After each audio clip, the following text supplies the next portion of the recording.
नमस्कार दोस्तों, आप सभी का स्वागत है हमारे YouTube चैनल धर्म पर। दोस्तों, आज हम इस वीडियो में जानने वाले हैं श्री राम के अलावा इन चारों से भी हार गया था लंकापति रावण। कौन है वो? आइए जानते हैं।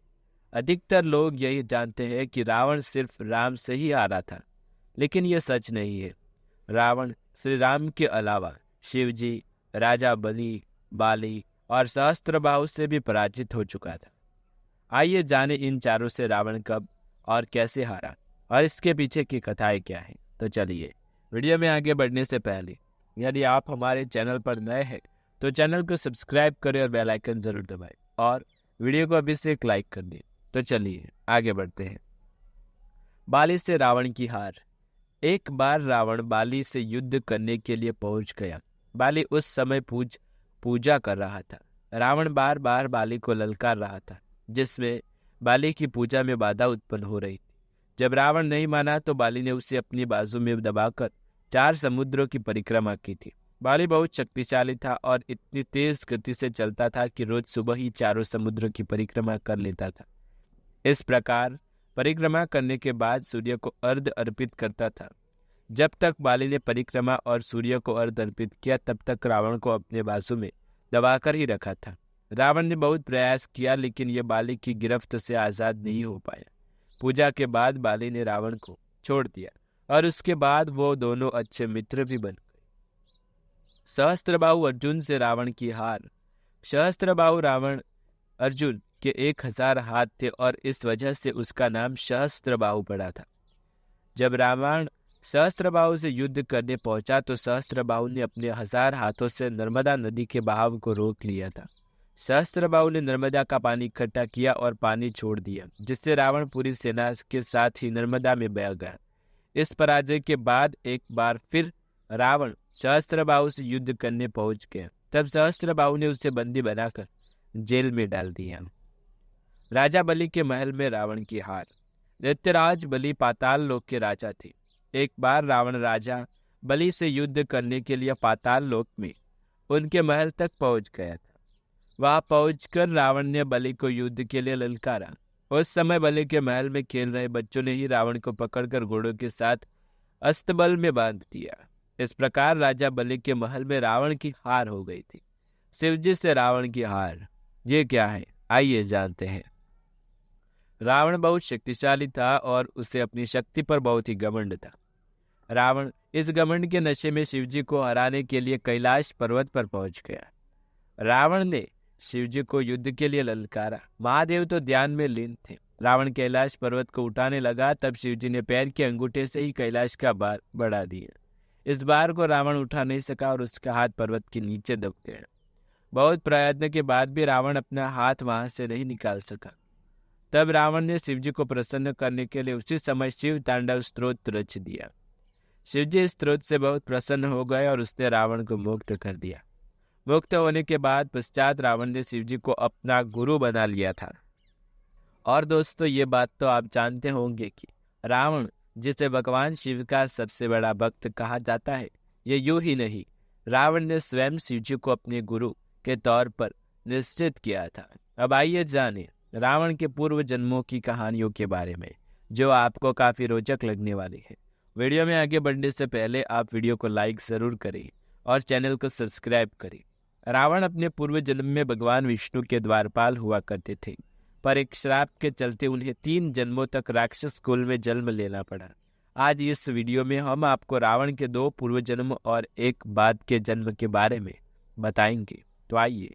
एक पौराणिक कथा के अनुसार भगवान विष्णु के दर्शन हेतु सनक सनंदन आदि ऋषि बैकुंठ पधारे, परंतु भगवान विष्णु के द्वारपाल जय और विजय ने उन्हें प्रवेश देने से इनकार कर दिया।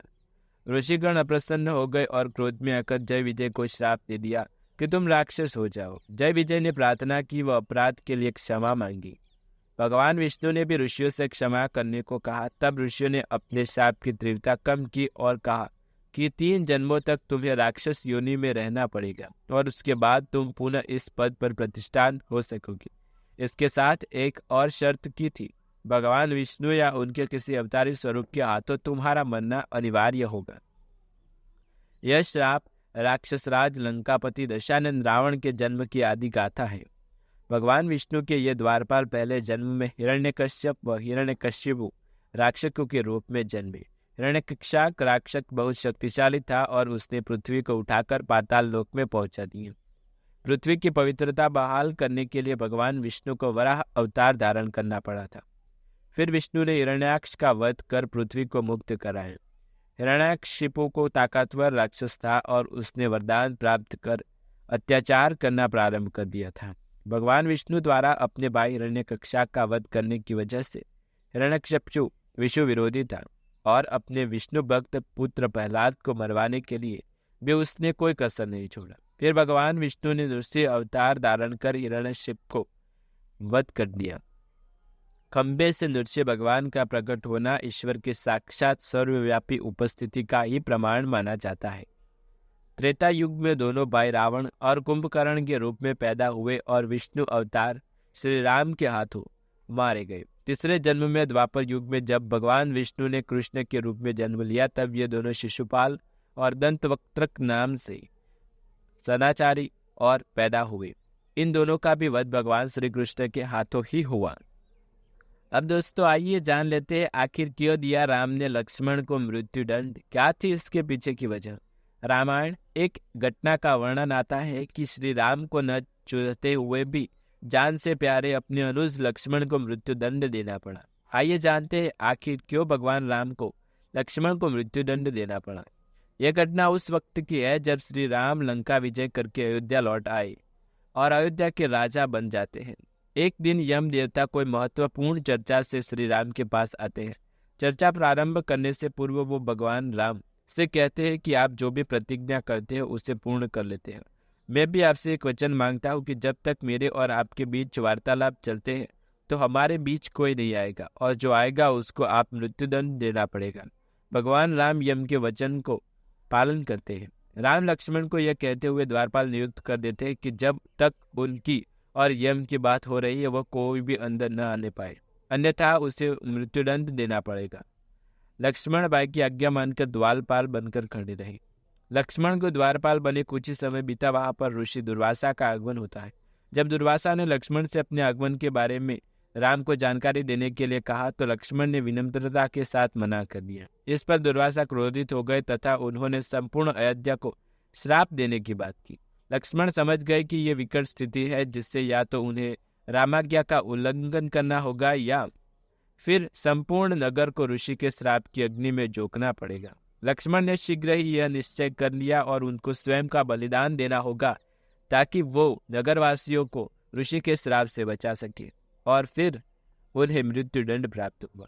दर्शकों, यदि वीडियो पसंद आए तो लाइक शेयर कमेंट करें, चैनल पर नए हैं तो सब्सक्राइब करें। मिलते हैं अगले वीडियो में ऐसे ही कुछ नई और रोचक कथाओं के साथ। तब तक के लिए आपका धन्यवाद।